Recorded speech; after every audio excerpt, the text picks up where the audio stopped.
Bien, bonjour, dans cette vidéo, nous allons apprendre à équilibrer une équation bilan.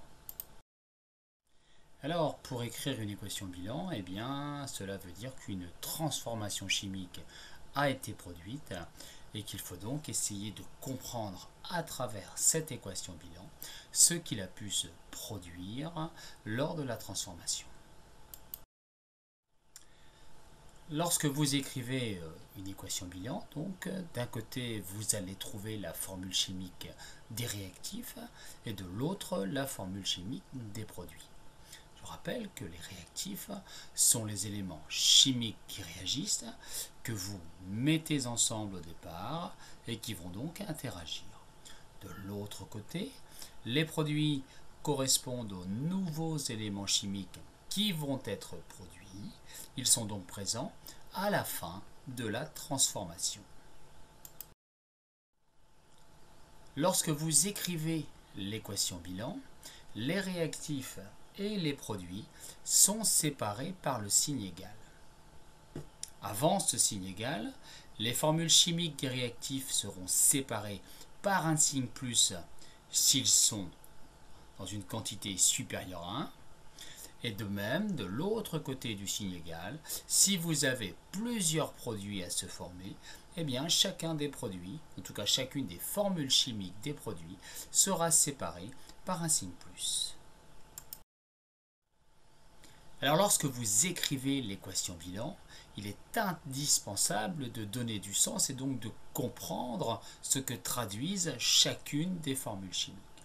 Je vous rappelle que Fe, donc, qui correspond au symbole du fer, correspond donc à la présence d'un atome de fer. O2, qui correspond ici à la molécule de dioxygène, est composé de deux atomes d'oxygène. Donc quand vous mettez en jeu une molécule de dioxygène, cela veut dire que vous mettez en jeu deux atomes d'oxygène. Ces atomes d'oxygène seront symbolisés ici par les deux sphères rouges. L'atome de fer sera lui symbolisé par la sphère de couleur grise. De la même façon, deux atomes de fer, donc s'écrit 2Fe, ça correspond bien à deux boules ou deux sphères grises, et deux molécules de dioxygène, donc 2O2, correspondent bien à deux molécules de dioxygène, soit 4 atomes d'oxygène.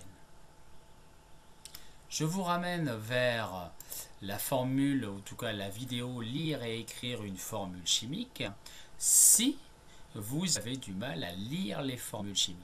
Cette vidéo vous expliquera l'essentiel.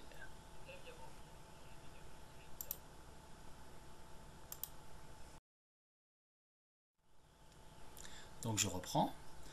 Deux atomes de fer, deux sphères grises, deux molécules de dioxygène, 4 atomes d'oxygène. Rien ne se perd. Cela signifie que tous les atomes présents dans les réactifs se retrouveront dans les produits. De même, tous les atomes présents dans les produits étaient par conséquent présents dans les réactifs avant la transformation chimique. Rien de secret. Cela veut dire que seuls les atomes présents dans les réactifs seront présents dans les produits.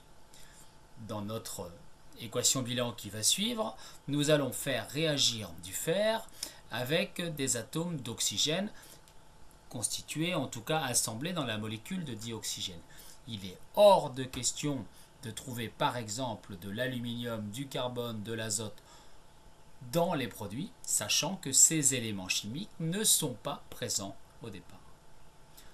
Tout se transforme, cela veut dire que les atomes présents dans les réactifs vont interagir pour former de nouvelles combinaisons chimiques.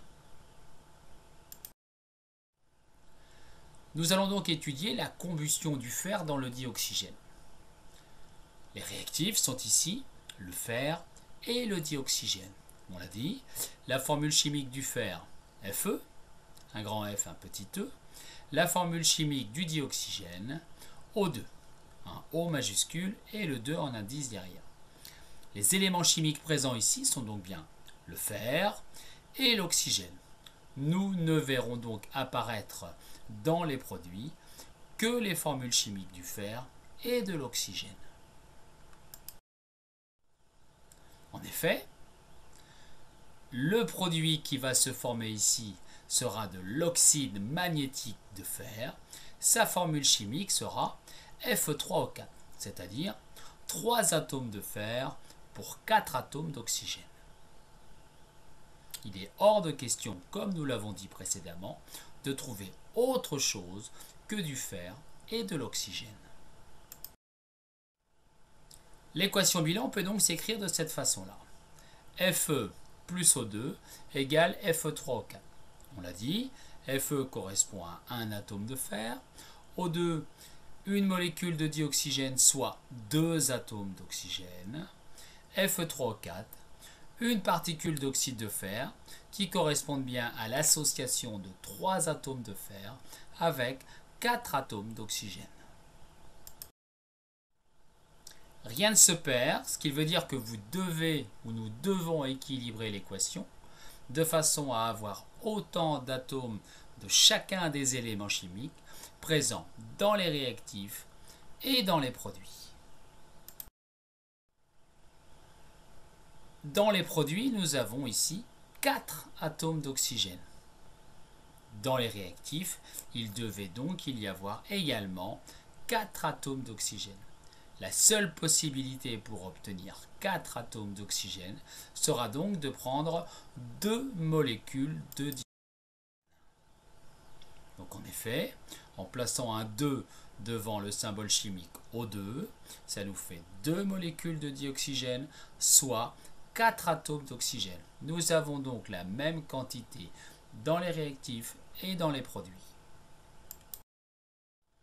De même, dans la formule chimique Fe3O4, nous avons 3 atomes de fer.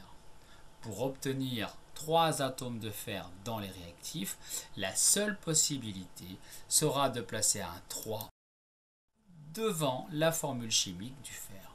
3 Fe pour Fe3, 2O2 pour O4, 3 Fe plus 2O2 donne Fe3O4.